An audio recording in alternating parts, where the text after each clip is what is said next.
নিজের মাতৃভাষায় বই পড়ছে গারো শিশুরা।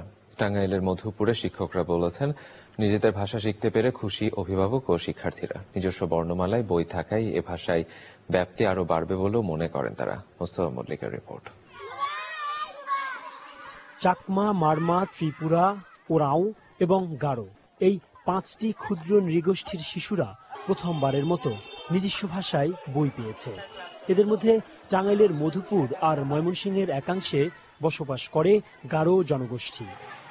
প্রাক প্রাথমিক শ্রেণীর জন্য নিজস্ব ভাষার এই বই ছেপেছে জাতীয় শিক্ষাক্রম ও পাঠ্যপুস্তক বোর্ড NCTB। টাঙ্গাইলের মধুপুরের কর্পস খ্রিস্টি প্রাথমিক বিদ্যালয়ের শিক্ষকরা বলেছেন, নিজস্ব ভাষায় বই পাওয়ার কারণে শিক্ষার্থীদের স্কুলে এসে ভাষা বুঝতে আর সমস্যা হবে না। আমি ব্যক্তিগতভাবে মনে করি এটা খুবই ভালো একটা চিন্তা ভাবনা। এই বইটা দেওয়ার ফলে তারা এখন বইটা পড়তে পারতেছে এবং তাদের যে বর্ণমালাগুলো এটা তারা দেখতে পারতেছে। যে একটা গর্বের বিষয়, আমরাও আমাদের ভাষা দিয়ে আমাদের নিজের ভাষায় অনেক নিজের মনের কথাগুলো কলম দিয়ে লিখতে পাচ্ছি, বর্ণমালা দিয়ে।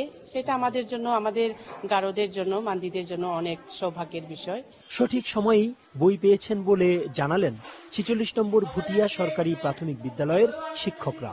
বই দিয়েছে এবং ওনাদেরকে পড়ার জন্য যেন দিক নির্দেশনা, শিক্ষক সংস্করণ বলে সেগুলো আমাদেরকে দিয়েছে।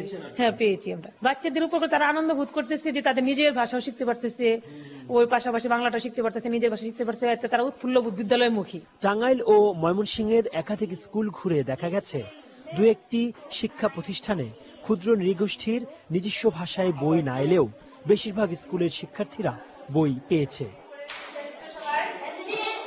Mostafa Mallik, channel I, Tangail. নিটল টাটা আন্তর্জাতিক সংবাদ।